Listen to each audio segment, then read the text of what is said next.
حضرت محمد صلی اللہ علیہ وسلم نے اشارہ فرمایا، بھاگنے کے ارادے سے وہاں سے مت نکلو۔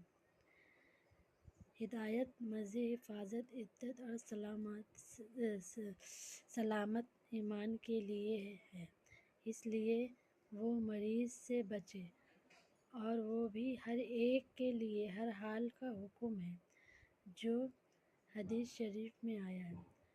بھاگنے کا ارادے سے نہ نکلو لفظ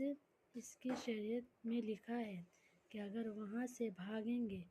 علاوہ وہ کوئی دوسری جگہ اور غزہ ہو تو وہاں جانے میں اور یہ ضرورت وہاں جانے میں کوئی حرج نہیں، لیکن شرط یہ ہے کہ وہ عدت میں بقیت موجود ہے۔ ڈالو۔ حضرت محمد صلی اللہ علیہ وسلم نے اشارہ فرمایا،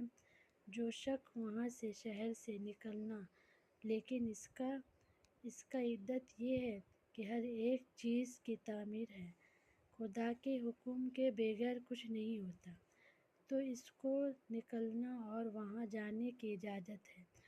اور ایسا نہیں کہ تو نکلا اور جانے کی اجازت نہیں، اس کا عدت موزوں نہیں رہا۔ حضرت محمد صلی اللہ علیہ وسلم نے اشارہ فرمایا کہ غزہ شہر یا جنگل میں، میدان میں، ان میں جا سکتے ہیں، مگر نیت یہ ہونا چاہیے کہ آب ہوا بھی ایک علاج ہے۔ غزہ ایک وہاں جہاں سے ارادہ فرما کر نکلے، خدا پر بھروسہ کرے اور صبر اور ہمت سے رہے، تقدیر میں کوئی ہو تو آئے گی اور درجہ شہادت حاصل ہوگا۔ جب موت بھاگنے سے نہیں ملتی تو بھاگ کر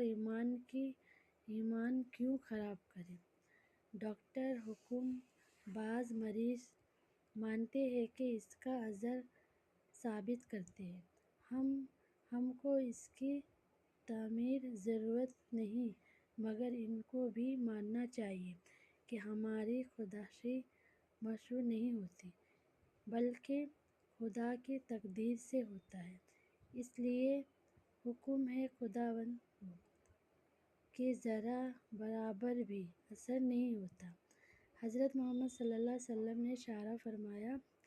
اس کا جواب سمجھنے کے لیے دو باتوں کو اچھی طرح سمجھ لینا ضروری ہے۔ ایک یہ ہے کہ بعض لوگ قوم کا مزاج ہوتے ہیں اور ایسے مریض کو دیکھ کر ان کے ساتھ مل کر ان کا مزاج